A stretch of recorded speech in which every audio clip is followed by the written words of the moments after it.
Welcome to the DL Gaming Podcast. I'm Bobby. I'm Nick. I'm feeling pretty good, guys. This is going to be a good one. Oh, boy. Oh, boy. You got me beat on that one, man. I'm fucking dying over here because of you. I know, man. You know, it's funny. So every person that gets that sickness that you have, I feel like it's escalated. So I believe Mila came home with the sniffles one day, and she was like, just the sniffles.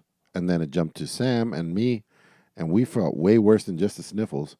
And then you came into town, and we weren't going to finish. We weren't going to cancel our fun, dude. So we had fun. I had my mask on for the first half hour, and then I was like, I'm not going to keep this up the whole weekend. And then you guys got sick, and it sounded like you got it way worse than I did. No, you're very right. Vivian is like a champ right now. She's like, she's not sick at all. Leslie felt like crap for one day, and so the weirdest thing is that Leslie and Vivian were sick, and then it took 2 days for me to get sick because I was like running everything in the house. I was, taking care of everything, and then now I'm just like dying. So, well, it's good that you were able to get those 2 days to get things done. Oh yeah. So let's talk about some video games though. So what are you guys looking at so far on the radar? Before we do, our Not Safe for Work podcast it's not what you might think it is. Like you read those questions and you think, these guys just talked about their dicks and butts for like half an hour and put it out there. There's some heavy shit on here, guys. We're actually going to delete the whole thing because of legal matters after about a week or two after we put it out there. Limited time offer here. Yeah, it's a limited time offer. This shit is Jerry Springer too hot for TV. It's pretty much what it is. And I'm not building it up. Like, that's what it is. Nick was sitting there and he hadn't heard any of this shit. And he's like, this is the best moment of my life. That's what he said. It really was. Yeah. So that's under the $10 paywall of Patreon. So, yeah, mostly not because we're greedy, but mostly because we want as little ears as possible. But there is a window where you can get in there and enjoy that. So yeah, there it is. People are eligible to get it. How do they get it? You could just message me or in the supporters, just tag me, and I'll just send you the link that will literally light on fire and disappear within a week of you getting it. Okay, so they message you on Discord. Yeah. Or at you on Discord. Yep. Okay. And if you have Discord, you can use other means. You can email me or whatever. My phone number's on most bathroom walls. Mm-hmm. Carrier pigeon, something of the sort. All right. And we got a new patron. Should shout that out. Yeah, Ben. Thank you very much. Ben, he's been listening for 6 years, and he says it's about time that I joined that Patreon ranks. Throw in some bones your way. Thank you very much, man. We appreciate it. But 6 years, I mean, you procrastinated. If you were giving us money that whole 6 years, there'd be some stupid ugly statue right here that we bought that we could have bought. Guess what? No statue. There's no statue in the background because of you, Ben. But now we would have had Elon Musk on the podcast before Joe Rogan did. So thanks. Yeah. There was that pinata we used to bring out when somebody wouldn't be on the podcast. We just put the pinata there. It was a unicorn. Yeah, it was a unicorn pinata. Whatever happened to that? Whatever happened to we had a desk, dude. We were like a news organization in here. Oh, speaking now of which, you're just living like Slumdog Millionaire over there, you assholes. I'm over there trying to sit on your couch. I'm all bent, looking all fat and shit. There's not a proper camera angle. That's not the couch's fault, man. Shut up. Funny enough, Bobby, I've been working at KPBS, and it's funny walking through their studio, man. Like a legit real studio with the big cameras on the wheels and all that. And I wanted to take like a selfie, but it was like I don't know. I know there's cameras in there and shit, so I was like, I'm not gonna be the idiot that sits down on the nice chair. Anyway, let's talk about some video games. Video game. All right, so time for the On the Radar section, games that have come to our attention recently. I'm going to start off with Scavengers. This is an open world, a sandbox. It's a battle royale basically, but it's also got some Crafting survival on it. not really crafting survival. They say strategy. I don't know what exactly this is, but it is PvE and PvP. So you go in a team of 3, and there's some sort of probably macro strategy that applies, and then also some gunplay too. I don't know. This game doesn't really sound all that interesting to me, but I did get a key for the beta, and I have 2 extra keys as well. So I will probably be checking this out this week, and I got 2 extra keys. So if anyone is interested, let's do it, man. I guess I'll reluctantly take one after your performance this week on Vermintide. I will say, do you remember, Bobby? Like I would say 3 years ago, we played something super similar to this. It was kind of like Hunger Games ish, and you crafted like your bows and stuff. It was like bows, and it did. I don't think. I don't know. It didn't see the light of day. I know what you're talking about. Yeah, it's like a TV show kind of thing. Yeah, and you would go to like vending machines. yeah. Oh my god, I'll find it out. Give me 1 second. It did I not don't do know well. if I played that. Anyway, I hope these guys all the best. I hope it's a good game. We'll see, man. I also got a key. Oh, you got a key and as two well. and 2 codes. So maybe it could be 3v3. You know, Mhm. yeah. Yeah, we Take only you get down, 3 Bobby. people on a You and your team. crew. The game you're talking about is the culling. That's what it was. Yeah. Going. Oh, I never played that. Cool. What's next? I got Warhammer 40k Battlesector, and before I talk about this, I want to preface why I even chose this game. I talked to this Because it's talked about Warhammer this game- 40k, dude. We know exactly why. No. So I actually talked about this game a long time ago. Before it was even had like a video and everything, it just had screenshots. People were already harping on it because the screenshots made it look like a mobile game. Turns out they made some changes to the game and the way it works and everything. It's essentially like semi-real-time strategy. The reason why I chose this game and like brought it back was one of our old crewmates as well as longtime listener Mini Del Macho.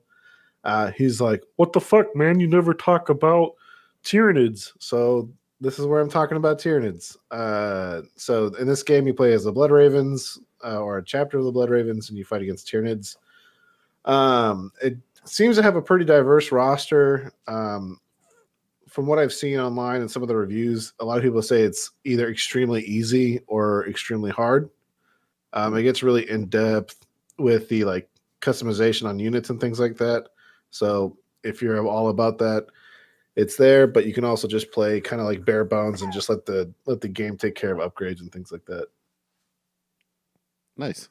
Looks very old, dude. These graphics look terrible. That's what I was saying. That's why when people were like, "It's a mobile game," Yeah. I'm like, "It looks like one." But if you get everything you want out of it, I mean, graphics are the be all end all. More on that later. It's supposed to come out next. It's supposed to come out next week. I mean, next month. So sometime. They didn't say what day, but they said next month. So. No price yet. I will say it does actually look like the tabletop, though. You know what I mean? In a way, yeah. But it's I don't know. I have high hopes for this game. There's a lot of YouTubers just got their NDA written off and able to talk about it. And there's a lot of good things and there's less bad things than good things. So I mean, if it's below $30, I'll try it out. Not a Blood Ravens fan, but you know. Oh yeah. Fuck the Blood Ravens, man. Whatever that kleptomaniacs. Well, speaking of bad-looking RTS games, there is a tentative release date for Starship Troopers Terran Command. This is an RTS game that is in the world of Starship Troopers that has been in development for a long, long time. So I guess almost a year ago when I read the book, I was looking for a good Starship Troopers game, and I found this one, but it looked like the Steam page had been neglected, and a lot of people were saying in forums that the development wasn't really moving forward, and the game was probably never going to come out. But it looks like they now are saying this game is coming out in 2021. It doesn't look all that great.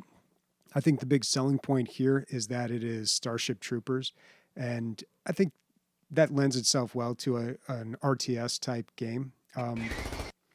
but I don't know. There's no price point on it. Not super high hopes for this, but could be enjoyable. Yeah, man. Again, just with the graphics, it has the graphics of not even the years where they started development. You know, they stayed with those graphics, and they're just trying to get this game out and see what it looks like. It needs a lot of work. I mean, I don't mind graphics so much on RTS games.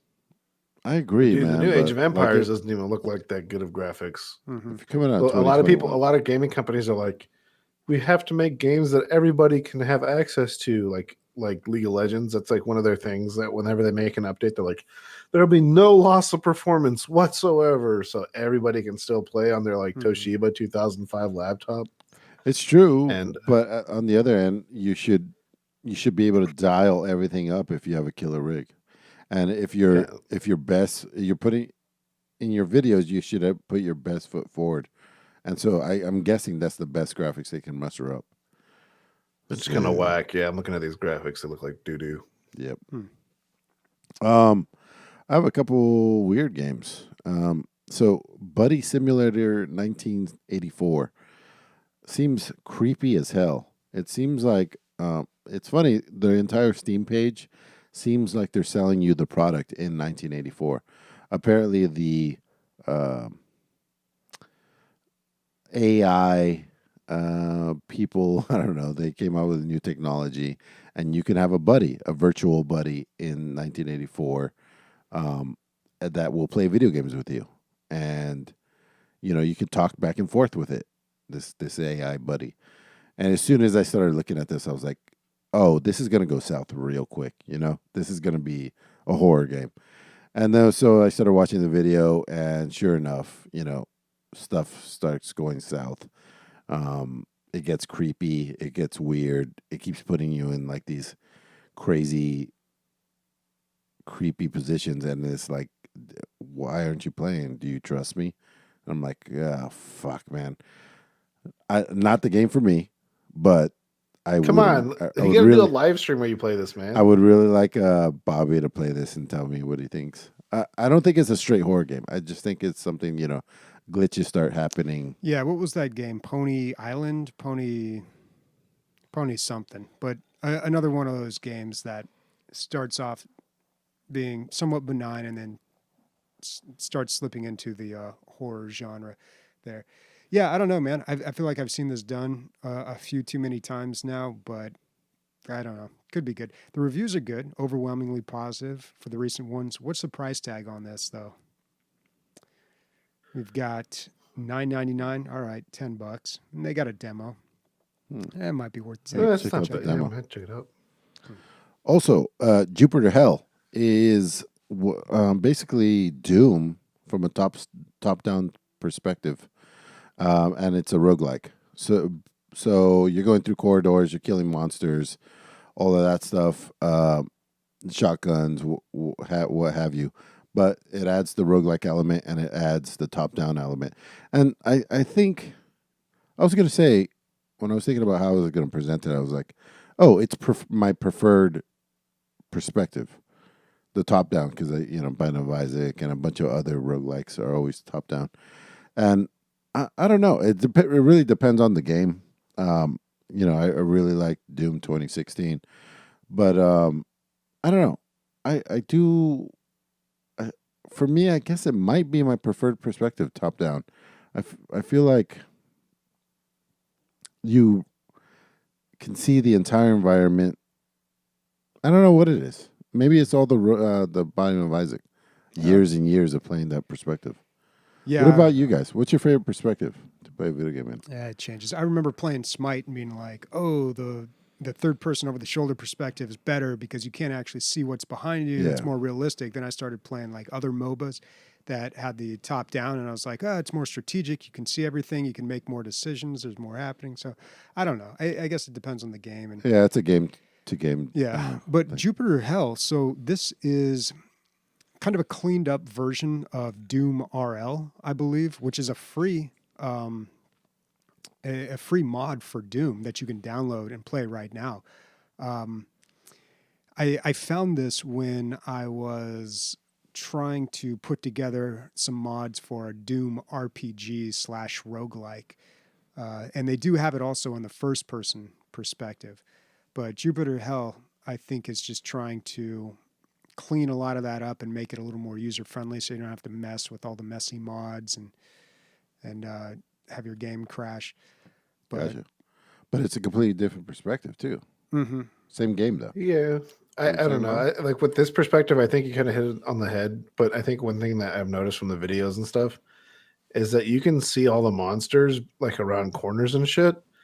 I forgot what game it is, but it has like a similar perspective. But you can only see what your character sees, kind of like in a flashlight. I do like kind those. of vision cone. I do like those vision. Yeah, I like the cones, vision yeah. cone. Like if you're gonna do top down running gun scary, you need vision cone. Yeah. Yeah. So that was cool. Kingdom Rush Vengeance is on Steam. It's overwhelmingly positive. It's a fantasy-based tower defense. I've played 2 of these Kingdom Rushes on mobile all the way through. The original one, and I think the other one is called Frontiers. I played them all the way through. I like them really a lot. But it's funny because you're just getting the mobile version basically adapted for PC. They want $20 and $15 on sale for it, but if you go and get it on the Google Play Store, it's $3 on sale right now. I think it's like, why do we have to pay more? Because did they even port it? Or, I don't know. Why do I have to pay so much so I can use my mouse? I think it's fucking bullshit. Hopefully it goes on really big sale and I can pick it up. Because I'd rather play it on PC. That's why. Because they know people would rather play it on PC. Yeah. Well, what's that application you can use to run games in the Google Play Store or Android APKs? Blue something. Oh, I don't remember. It's an emulator, basically. Yeah. It's an Android emulator. Yeah. But I don't know. That could get messy, too. Yeah. Is it worth jumping all those hoops? How about I just don't play your game until it's $3 or $4 on Steam? You assholes. But as far as tower defense goes, I've always been a big fan of the Kingdom Rush series. Yeah, so the last game we're talking about on the radar is Aerial Knights Never Yield. This was put on the radar in our Discord, and I don't know. I like this game's art style, at least. As far as like the gameplay loop looks a little weird. It almost looks like you're just ducking and dodging and things like that. Yeah, the art style is very simple but 3D. It's like they traced around a character, and that's what's running around. Yeah, it's kind of hard to describe. It's almost like a comic book, a real low grade comic book. Yeah, and that's what I was thinking as well. But it looks like one of the games where you like, even if you deem yourself a good like video game player or whatever, it seems like you're gonna have if you've never played the game before, you're gonna have to keep playing sections over and over and over again because it just like requires such precision. Maybe for me because I don't have like the quickest reflexes in the world, but it looks good. Mm-hmm. Yeah, nice. All Yeah, right. it comes out next month. Cool. Looks like they got a demo too. I like that they're doing the demos again. All right. Let's talk about some games that we have played. And the first one we should start with is Warhammer Vermintide 2. So if you listened to last episode, you know we were planning to play this one. All of us except Emilio played. Nick, Christian, myself, and Leslie showed up for she joined us the later. second round. Yeah. Yeah, Okay, yeah. that's right. So yeah, we had a full group of 4 going. And first of all, she was playing the Fire Mage, the Pyromancer, which is a really hard class to play, but I think that one's also got the highest skill cap, so it can be a lot of fun. I, of course, chose the Dwarf. We're going to talk about the roguelike element of this because that's the big draw. That's the new thing that came out. But just real quick on the difference between the first one and the second one. So my big beef with the first Warhammer Vermintide was that they kind of had this really slow system of earning new gear. They seem to have directly addressed that in the sequel, and you're just showered with gear. albeit you earn a lot more XP in the roguelike version you were saying, Nick, than you would in Yeah, a so normal it's playthrough. double XP right now, Oh, yeah. and Okay, that as well explains it. as you get like pretty much super bonus XP if you do the roguelike and survive. It's Mhm. a gamble because if you lose, you don't really get anything. Like you get a little bit, like maybe I think it's 20% of what you're supposed to get. But if Yeah. you actually win, you get a fuck ton of XP. Yeah. But 'Cause one thing I want to I point leveled out here up real before we quick. continue, right? So we have Emilio. You can see the scoreboard here, which you're not a part of because you suck. Yeah. But we have Leslie playing the fire mage. We have Sniper playing the rogue / ranger. We have Bobby playing the dwarf, and we have me playing the Bretonian knight. Look how many green circles Bobby has. Well, that's almost. I mean, more. You have 0. That's the interesting. Exactly. Well, here's the thing. So when we were playing, so the game forces you for the roguelike, you have to play in easy mode for the first one, right? Right. Mhm. And the And easy mode, so- I was a little concerned because the easy mode was not fun at all. It was just like, why am No. I even playing it? It was way too easy. How long do you have to And it was- play it? You had to go through a full 6 map. rounds. Yeah, a full map takes about because they do like what most roguelikes do. So you start out, you play a map, and then you go to this larger map and you choose which path you want to go on, and it tells you like, oh, this. If you go here, you'll face these enemies and you'll get this bonus. So you kind of carve your own path through this level that you're doing, and then so it takes, I don't know, what would you say, 40 minutes, 30 minutes to get through one of those? So the first one on the easy mode was about 40 minutes, but apparently it gets longer the harder the difficulty is because the map kind of gets bigger. Oh, Well, and when not we- just that. I'm sure it takes more hits to kill shit and stuff like that too. Yeah. So like the gameplay map where you're fighting stuff, yeah, that gets really hard. And then but the actual like overview and like travel map, that gets a tiny bit Oh. bigger and there's more decisions, the more choice the higher the difficulty is, you get more choices and shit. But there I was a wanted to big point out on the difference. easy mode, we were killing shit left and right. We're killing special shit left and right. But as soon as we turn it into normal mode, it was all downhill because the Bretonian Knight at that point, I didn't unlock any of his ranged abilities. And so, how do I say this? Like, there would be like these guys called Rattling Gunners, which are these scavenging guys like with miniguns. And Bobby would be like trying to res Leslie. Sniper's like trying to run away because he's super squishy and kill shit. And I'm like, well, there's a guy on top of a ledge and I can't even do shit to him. Like, I have not a single ability that would kill him.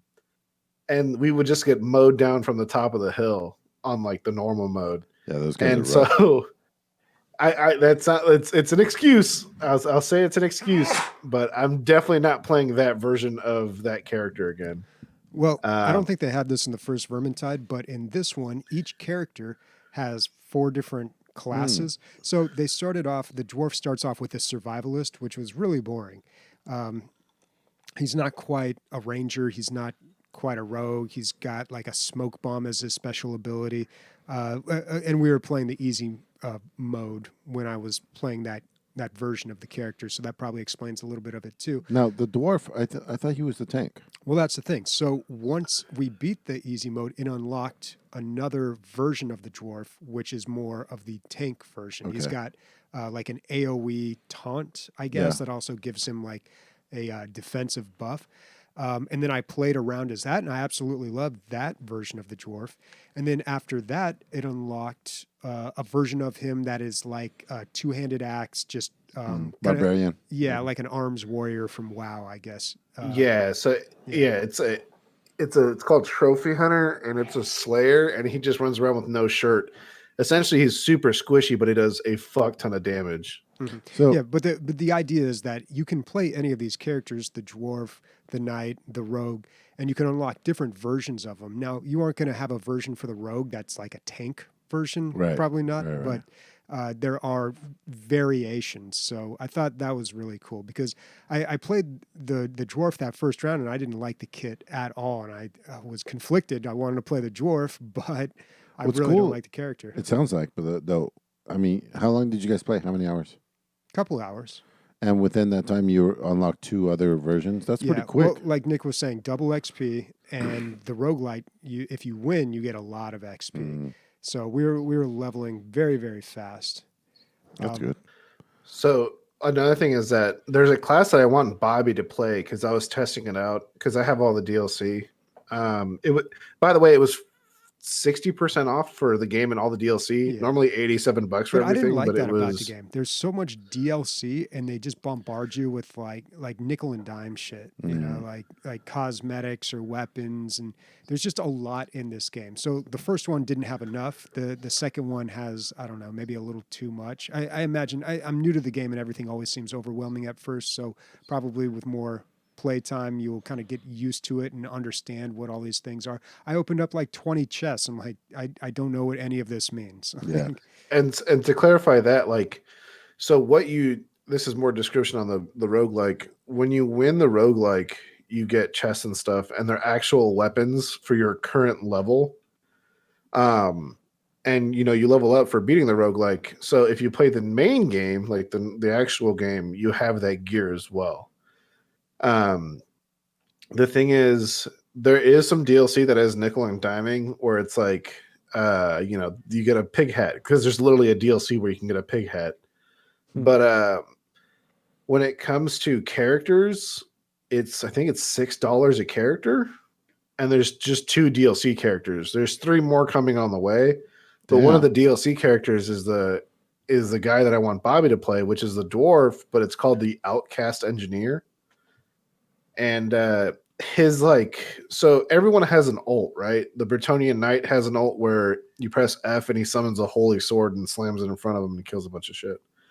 The Fire Mage has an ult where you teleport and there's a trail of fire behind you that burns everybody. I don't know what the rogue does. And then Bobby said, you have a mass taunt. But with the Outcast Engineer, his ult's really weird because you can always use it, and it's a minigun. But what you do is you press R to cool the minigun down and like kind of charge it, and then you can use it. And it's periodical. It doesn't have to be at full to use it. You just charge it up a couple times and then you can use it. But if you know there's like a big fight coming, you can charge it up all the way and then use it. So it's $7. And like I said, I think it's 60% off right now. You can get all $87 or $83 worth of DLC for $34, $35. Nick, I got gripes. I got gripes. I got gripes when I played this game, and I wasn't going to share. Now I'm going to share. Canadian gripes are the worst gripes. Yeah, so the roguelike version of the game, it supports the main version of the game. Yes. It's not fun without playing the main version because what you unlock just goes unlock stuff for the main game.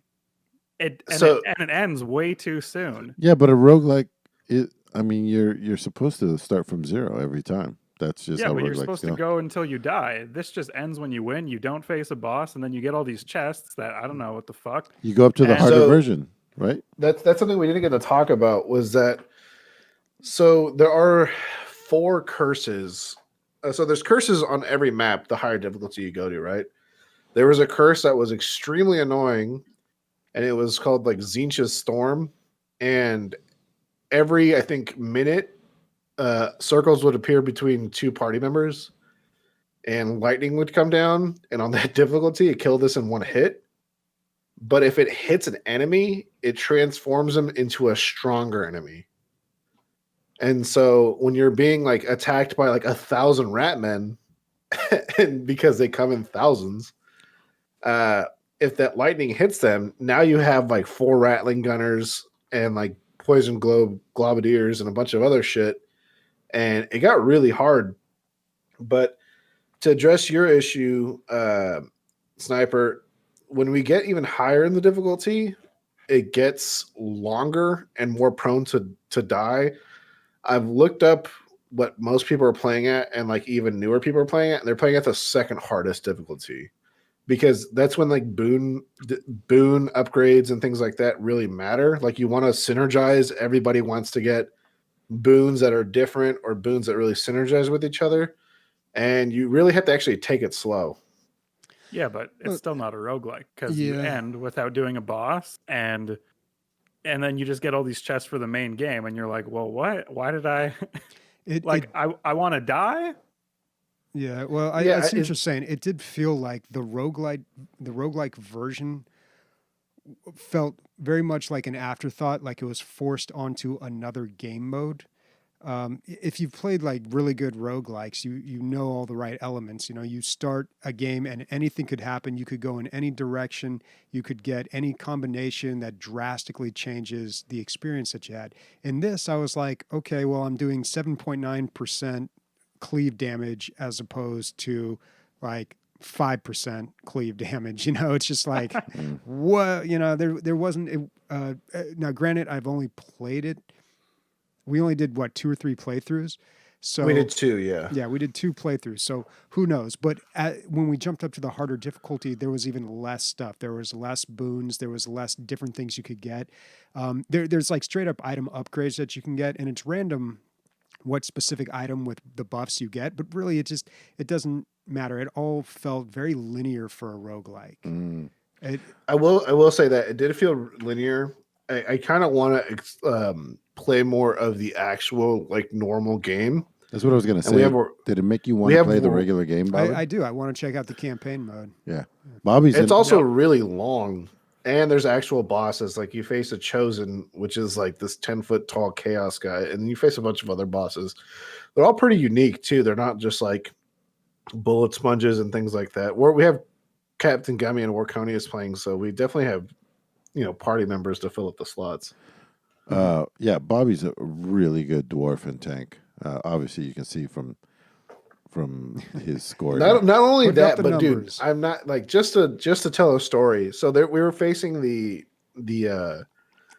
final level, and it's like survive, right? And there's these things called Cygors. Well, not Cygors. Well, anyways, they're essentially super strong goat men that are like 8 feet tall, and they're super dark, and they have really good armor. Sounds sexy. And and Sniper's dead. Like we can't pick him up anymore. Leslie's just bleeding out on the ground, and I'm just running away, even though I'm supposed to be tanky. And Bobby is just running through the fray, killing everything by himself. And it was like, we were just all like, Bobby, help, Bobby! And he just helped everybody. It was just nuts. Like, you just see this like 3.5 foot tall, armored out, long beard dwarf just jumping over goat bodies and picking people up. It was actually really fun. Yeah, sounds like DRG or fucking any other game. Everybody's dead and Bobby's running around trying to pick everybody up. It's a living. Yeah. But I had a good time. I do want to check out the campaign though, and I would love to do that with some other people. This game is ridiculously huge. When you install it, it says it needs 92 gigs. Damn. Now it actually downloads 55 gigs, and I assume unpacks that to take up more space. But still, this game is ginormous. But yeah, man, I'd love to play this with some people, like the co-op campaign. The roguelike, I'll be honest, man, like it's okay if you want to like grind out some XP, like if that's what you want to do with this game. But I think the campaign is still where it's at. Yeah. I think with this, like as someone who's played the campaign and everything, I think the main tool of the roguelike is to get people to unlock those classes, because normally getting like the Longbeard or the Flagellant or whatever class you want to unlock, it takes a little bit. Like it takes a solid 3 or 4 hours. Yeah. But with the roguelike, it's like 45 minutes. Yeah, I unlocked 2 classes for the dwarf and 2 runs. And you know what? I mean, the roguelike's not that bad. I mean, we were only playing on the second highest difficulty, so I enjoy going into like something very difficult with a team of serious-minded people who are like, okay, we're going to do our absolute best and try to beat this. Like, I wouldn't mind like notching up the difficulty one more level with some people and giving that a shot. I'm down to play. I'm off for the next week, so whenever you want to play, just let me know. As long as it's after 5:30 p.m. All right, your time. I'll check my schedule. Okay, what else we got? I've been playing Horizon Zero Dawn. I'm about 3 hours in. This is an older game. It came out on the PlayStation for 4 years ago, 5 years ago, something like that. 2017, whatever that is. Um, it's a good game. It has a lot of qualities of other games you might play, like Ubisoft soft games, where you have this big map and a bunch of you know quests and things that just pop up. But what really sells it, and what I'm interested in, is the world. The world is very involved. Bobby, sorry, Nick, did you play this?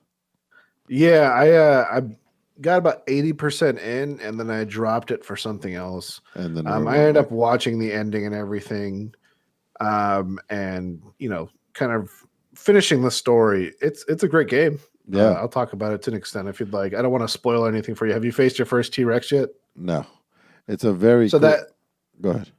that's when the game, like, you're like, oh, the atmosphere is where it's fun, right? Because there are bosses and stuff, but like a T-Rex is not a boss. It's just a really challenging enemy. I would say it's like an elite.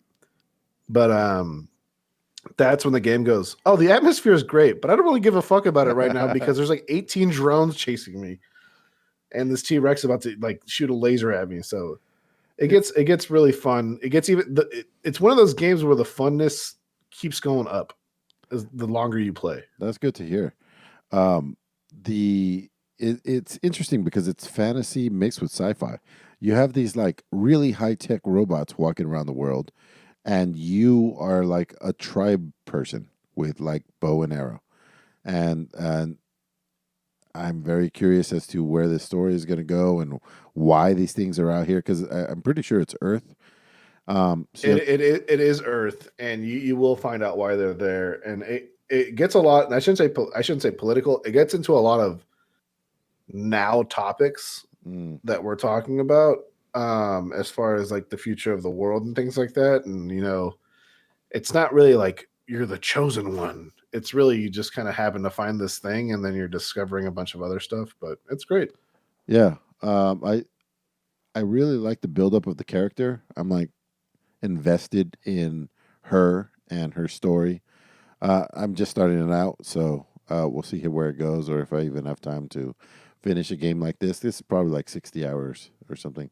If you stay on, It's one of those games where if you deviate from the main mission, it's like Ghost of Tsushima. Like Ghost of Tsushima, you can beat in about 6 hours. It's really like a 90-hour game if you do all the side quests and everything. But this game, it's the same exact thing. It's about like 8 or 9 hours to beat the main story, but there's a lot of incentives to do these side quests. And it's funny, I told myself this. I'm like, main quest, main quest, main quest.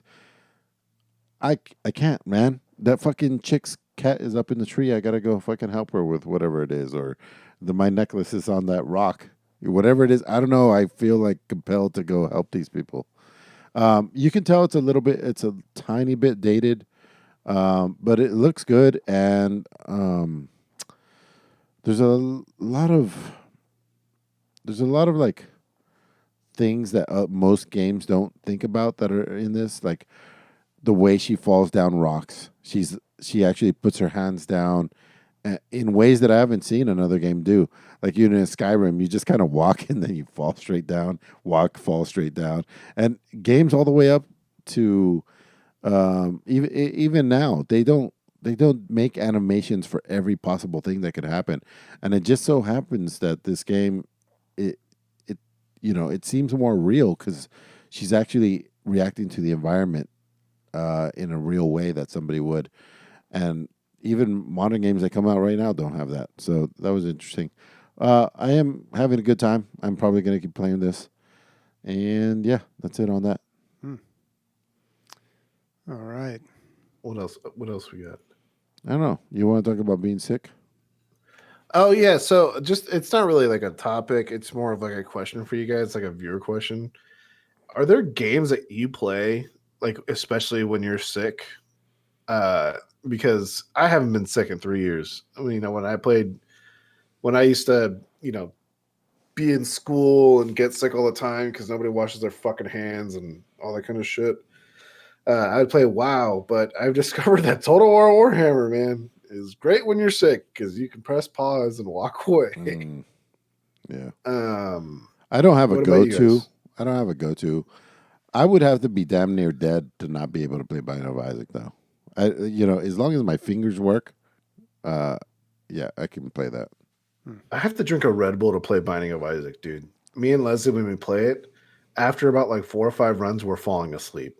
And it's not because the game's boring. It's just something about like the monotony of how you play or something. But I think it has. Well, for us, we have the same issue, dude.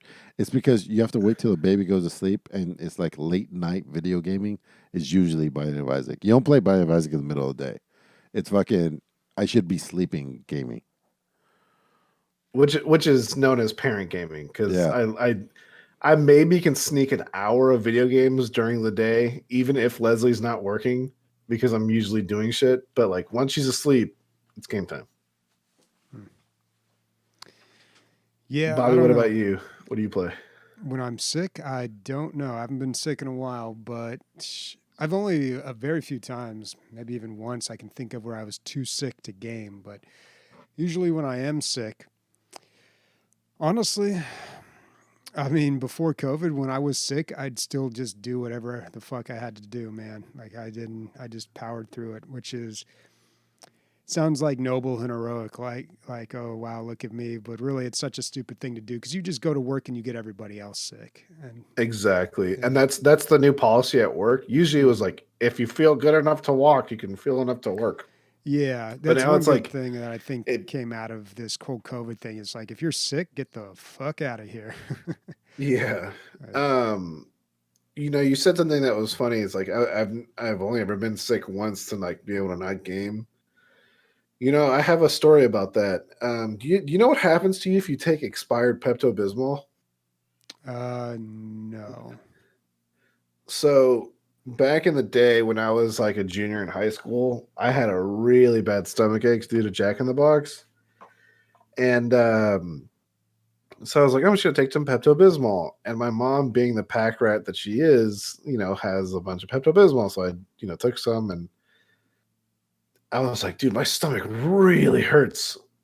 And I go to use the restroom and my shit is black.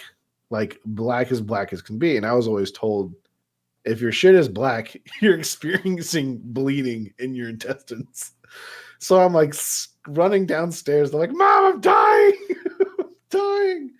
And she's like, what's going on? And I tell her and I show her and she's like, I don't know what to do. And like, my mom was one of those people like, we're never going to the hospital for anything ever. And so the next day I am now puking. Like it is getting bad and I'm puking black. And my toilet bowl is black. My hands are like, everything's turning black that is touched by like puke or poop. And it gets pretty bad. And eventually, like, it just stops. Like 2 days later, it stops. I feel perfectly fine. It turns out like, and we did like, I didn't Google shit back then because I was just dumb. And we find out from one of our uncles, we're just at like a barbecue, whatever. And he's like, and we were telling him what was going on. He's like, did you take expired Pepto-Bismol? And he's not like a smart guy or anything. He's not like a doctor or anything. He's like, yeah, I once did that like 2 years ago. The same thing happened to me. And so sure enough, if you Google what happens when you take expired Pepto-Bismol, that's what happens. I just Googled it and it says nothing happens except unless you have a stomach ulcer and it's expired. So well, just so you know, apparently I had a stomach ulcer. Yeah. Well, the other thing is too, like just taking, even if it's not expired, just taking Pepto-Bismol can give you black stool as well. I've seen that. Ooh, beautiful. Before. You've seen it. Oh, what do you mean you've seen that? You've taken black shit? Well, no, I've heard that because I took some one time and my girlfriend told me that. I'd never heard that before. She's like, so don't be alarmed if, your stool is black. Interesting. Well, yeah. I was alarmed. Safe to say, like I almost fell down the stairs. I drink a lot of Pepto-Bismol. Like if I'm if that's what I think the remedy is, I'll just drink half the bottle, if not the full bottle. Well, fucker, I'm over there eating with you guys, And like I'm used to being in a Mexican household, but my mom's like a grease freak. Like she does not like grease in any of her food. Meanwhile, we get like we pick up tacos and the bags are dripping with grease. Like this somehow the grease has penetrated styrofoam. It's just that persistent. I had never been there, man. I wasn't a fan actually. I'm surprised that she liked it so much. Liked what? That place. Yeah, that place was it was good. It's better than what's ever out here, dude. I'll tell you that right now. But it's still All right. Well, let's get to some listener questions here. Real quick shout out Captain Gummy coming in with the 15-month subscription. Hey. 15 months. Crazy. Thank you, Gummy. Also, Nick gifting a sub. Congratulations. Who got that one? Zig Joe? Nice. All right.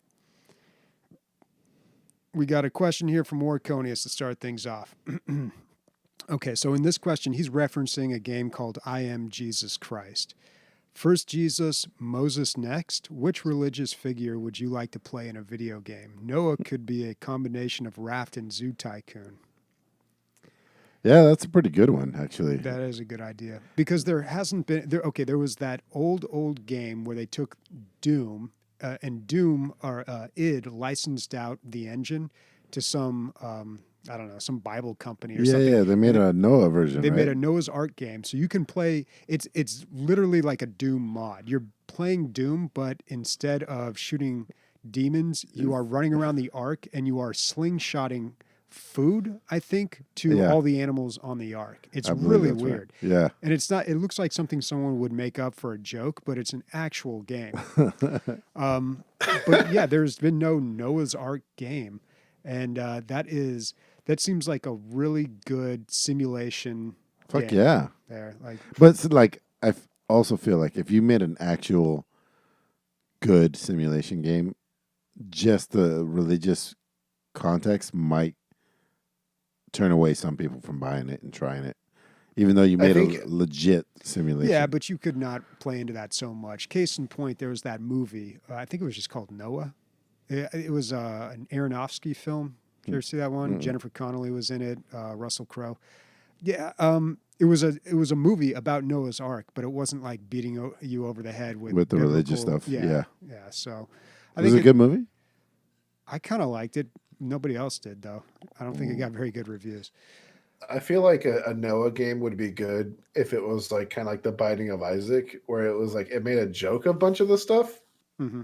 Well, they've done that before too. There was that Bible Fighter game, which was a really popular Flash game that was out on. That was hilarious, man, because it was so well done. Like it was the joke, haha. It's all these religious figures from all sorts of religions, Christianity, Islam, Judaism, but they actually took the time to make like the combo moves and everything, and made a decent fighting game out of it as well. But yeah, you could go for the.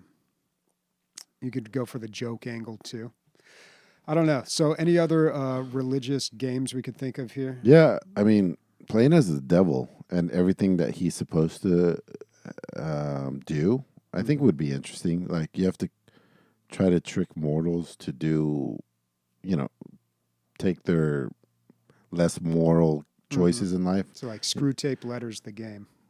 Sure, buddy. Screw Tape Letters? The Screw Tape Letters? Never heard of it in my It's whole a life. book by the guy who wrote The Lion, the Witch, and the Wardrobe. Oh, okay. Can't remember his name right now. Yeah, but the book is, God, I guess not a lot of, that's not like a super well-known book, but it's letters to a junior demon from his uncle Screwtape, and he's giving him all sorts of advice on how to, seduce and manipulate like humans. The humans, yeah. Yeah. Oh, that's interesting. It's a very interesting book. It's not that long, too. Like, I highly recommend it. But speaking of books, I just started listening to the Robert E. Howard Conan books, and they are so racist, dude. It is incredible. I don't know when he brought it. He created Conan, but the way he talks about black people in there it's wow. Yeah.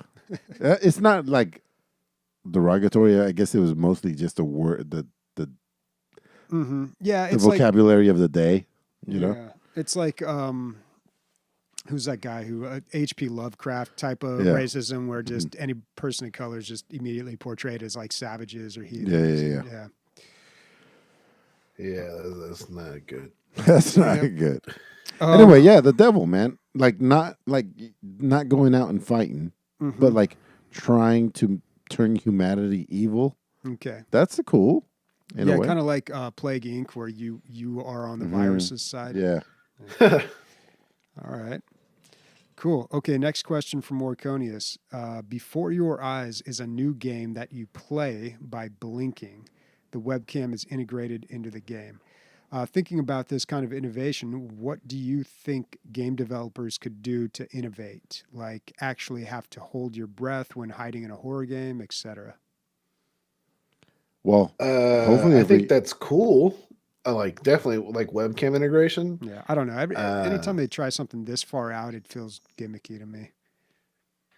But I don't know about holding your breath. I got like no fucking lung capacity. People might die. I'm dying all the time in that bitch. I remember when EverQuest 2 was EverQuest 3 was announced.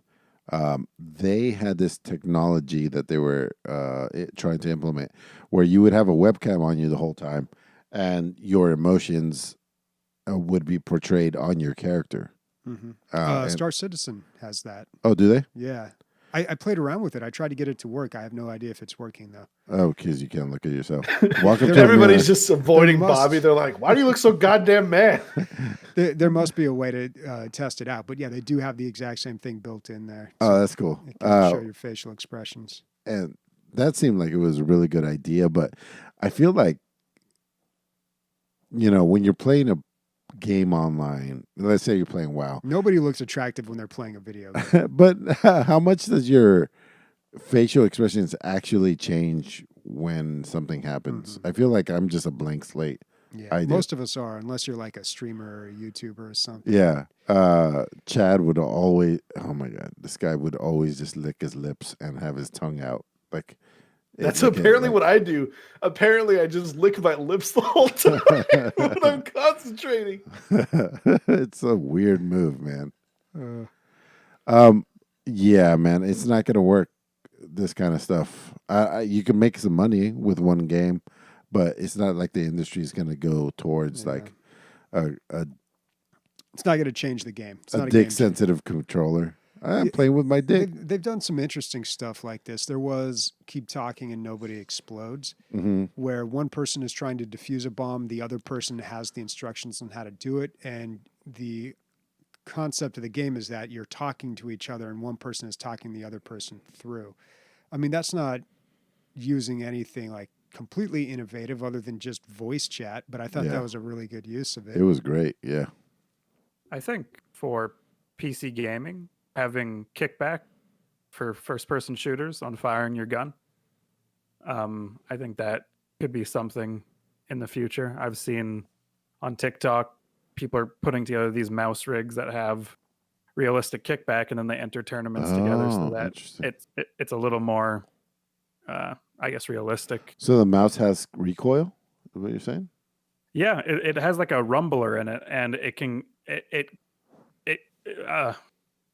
what are those cars? Hydraulics? The front of it will like kick up with your gun, so you have to like push it back down and re-aim again. So I thought that was kind of cool. Definitely, in theory, it sounds awesome, man. Or fucking annoying. Like I don't know anyone who'd willingly do that. Yeah, I don't know about that. Yeah, although I do like when golf games they have you actually move the mouse and then push it forward. Yeah, I'd like to say that my mouse has hydraulics. That'd be fucking dope just to say. Pimp my mouse, dude. Yeah, pimp my mouse. My mouse got spinner buttons, Holmes.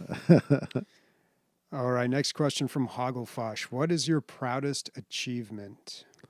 I'm guessing he's video game achievement. Is what I'm guessing. You didn't say in video I'm games. guessing video game achievement. Do you guys don't have anything else to be proud of outside of video games? No. Absolutely not. I mean, a child. I'm proud that she's still alive. Oh, anybody can do that. Yeah. You just got to roll on, move your hips, and roll off, dude. And you can have a baby. I'm getting a dump truck ass. That's pretty cool. My proudest achievement overall. Jeez, man. Way to railroad me. Bobby, it would be this podcast right here that we're on right now, right? It's pretty impressive. We've kept it going for like 8 or 9 years. How Bobby hasn't murdered like Emilio with cyanide, I don't know. Yeah, I But, don't think it's- I've achieved that much, which sounds kind of sad. But I don't know. I guess this podcast, is it something to be proud of? I don't know, man. It's tough. You know what I was thinking about the other day? Because we got lots of other projects going on. We got the movies on the DL. There's 1.9 million podcasts. Yeah, there's so many out there, but not just so many podcasts out there. But when we started this podcast, it was more acceptable for just a couple of dudes to sit in a room with shitty mics and just blather on about whatever, just talk aimlessly. Now, every celebrity, literally every celebrity, especially in the entertainment industry, has a podcast, and it's heavily produced. And you got to go up against that. Yeah, and that's what we're competing against. And they got teams, dude. They got legal teams, audio engineers, producers, editors, like... And we got Sniper. He's like all of that rolled into one. Yeah, he helps In out. Canadian form. But the movie's on the DL. Check it out wherever podcasts are found. I'm proud of that one. I love that podcast because we put in a lot of work, man. We do like some prep. I edit it, which is a lot of work too. And we come in, we do the thing, and we are a little more focused. And of course, then I edit it, and the end product is pretty good. It is pretty good, dude, and it stands up to a lot of that stuff. I think. Yeah. I feel like. Yeah, I think it's competitive now. It's like two dudes talking about movies. It's not like an original take or anything. So it's kind of tough to market it in that way. But one's a savant and the other one's an idiot savant. So Never been done before. never been done before. Breaking new ground here. But this one, man, I mean, we record on Sundays. This I do like some other stuff to get this podcast ready, but I don't edit it, and it's out the door Tuesday morning. Yeah, man. dude. No matter how It's bad we fuck fresh. up, you're like roll. Yeah, Roll. Yeah. We don't redo Roll that intros, bitch. nothing, dude. You get I'll it give raw. it's covered in shit. Roll them dice. You How, get it- dude? How well did Bobby take being called an idiot savant? That was great. But yeah, and then Sniper and I are working on another project that might. What? Who knows when that's going to come Dude, out? okay, I got the tease up. Emilio, be quiet 1 second. You want to hear what this guy did? Just let your ears hear. Impossible. Perhaps the archives are incomplete. If an item does not appear in our records, it does not exist. That's all you get. What was that? Was that Star Wars something? That was some lines from Attack of the Clones there. Yeah, so there's your hint. Something Star Wars related. Coming in the future. Damn. Yeah, sounds to awesome. a podcast near you. I just went from 6 to 12, guys. But yeah, I cooked that one up in the Beat Lab in a garage band. Never used the that program before. But this is what I'm saying, dude. Like I fucked around for so long for that simple little thing, but like people are producing super high quality content now, and then we're still here with our 2013 style, just still Well, this is going. like- Getting it done. Pirate radio. I think people appreciate this. I don't know. Some of them do. Yeah, we don't Yeah. have mass appeal, but we got some You know who you weirdos are out there. That's that are- okay. Yeah, so I guess it is something to be proud of. And the fact that we, in the 8 or 9 years we've been doing this, there's only been 1 week where we haven't sent out an episode, and that's when I almost died from the flu. Yeah, But 1 week, we've missed 1 week. that's pretty fucking Yeah. good. We never, rain or shine, we come in Yeah. and do this. Rain, shine, Rain or shine. relationship problems, death, whatever. We're fucking Yeah. making this bitch. I guess a foursome with 3 women probably be my best achievement. Really? On Whoa, your dude! Don't deathbed? tease the Yeah. don't tease the special podcast. Jeez. Nick, Back to video my games. Warhammer 'cause this is a video- 40K. No, I would say graduating college, but that's not really an achievement. You're a think it lot is, younger man. than us, dude. That's a lot of people don't achieve that, man. Yeah, I'm still I working haven't. on that. Yep. Yep. I failed out. I failed out, dude. So be proud. Be Yeah, proud. there you go. Out of university, as Getting they say married, up there. man. I know that was more important to you Yeah, than no, most people. getting married is definitely. It felt more like an accomplishment than graduating. I don't know, man. Having Getting a married, I kid found felt more of somebody an that liked accomplishment me. than getting married. getting married, I'm not impressed by. Not getting divorced, that impresses me. Bobby's like, you're impressing me, son. No one else. Like, I want to know achievements that impress me. Says But the back- unmarried. Easy to say. Easy to say. As far as like video games go, the big boss emblem in Metal Gear Solid 4 took me so much fucking time and effort to do. Just to read off what you need to do. It's the highest achievement you can get in the game. Complete the game within 5 hours. Use no continues. Use no health items. You kill no one. No alert phases. No special items. And complete the boss. Complete the game on the hardest difficulty. Jeez, dude. And my mom would be like, "Are you playing that same game on that same level?" I'm like, "Shut up!" Should print that 'Cause out you and put it can't- on the fridge. Yeah. It's pretty impressive, dude. You have to and play the Dead whole Space game under 2. those circumstances? Huh? You have Yeah, to you play have the- to play the whole game, and you have to kill the. So the hardest thing is the final boss fight because Liquid has an ability where he can kill you in one hit, and the telegraphing for it is like less than like a half a second. And so either you play ultra conservative and risk the chance of running out of time, or you play it as you normally would and take the chance and continue from there. What ended up being the thing? Probably a mix of the two. Yes, it's exactly what it was. It's like I knew in certain phases that he would be more dangerous than others, and I knew that at certain distances he would. So I just let him close a different distance and then attack. Mm. I ended up beating it with 17 minutes left. Was the juice worth the squeeze? Yes. Oh, yes. As someone who was like 16, not getting attention from women, hated everybody in his family. Yeah, it was great. I felt great. But All right, Yeah, that's a final good one. question from the Livingston. What's your favorite game to play while a little sloshed? Just a little. Well, that's every game that I play.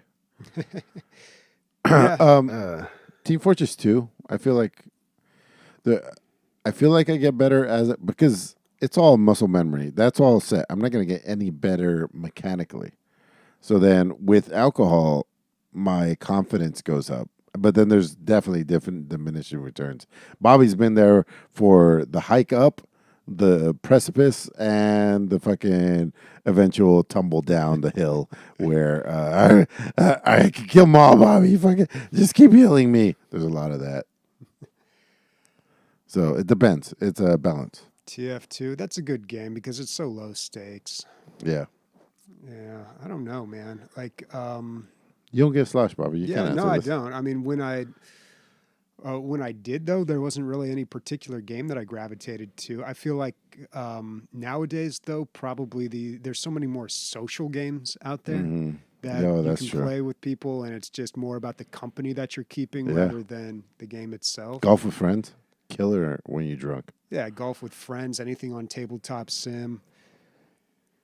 Yeah, a lot Nick? of good stuff.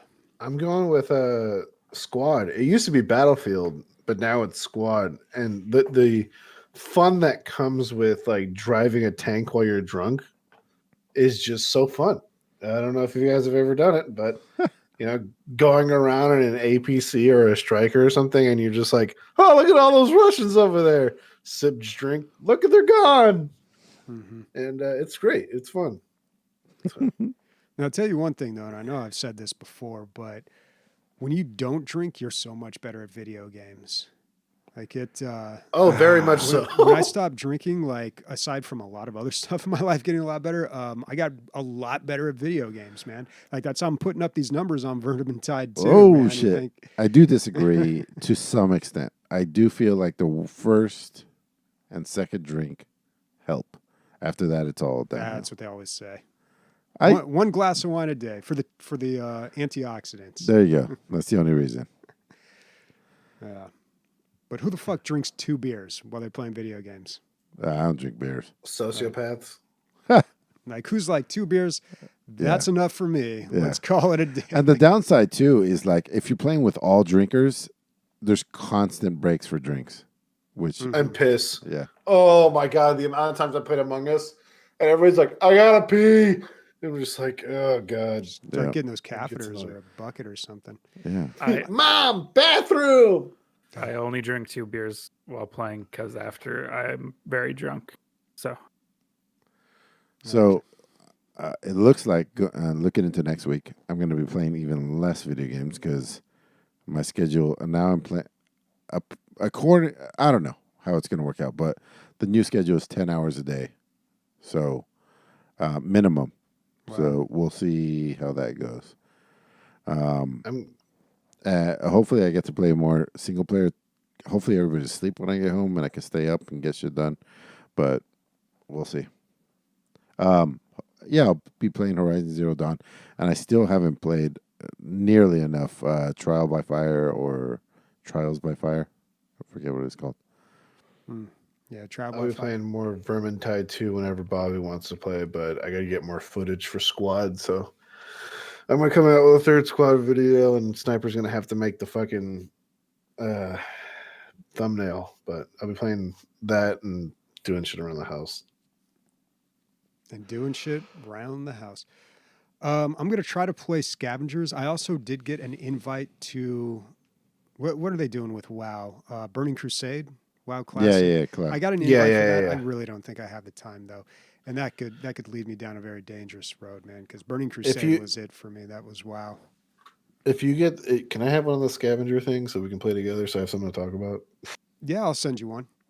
Yeah, Cool, and thank you. I'm hoping this Friday. I think I had a real busy week last week, and I think I'm kind of over that hump, but it's not going to be that much better this week, although it'll be a little bit better. So I am hoping to get a little bit more gaming in this week. All right. Sounds good. Christian, you going to be playing some video games next week? yeah, man, I've been playing some Scavengers too. I got that beta code. Good shit.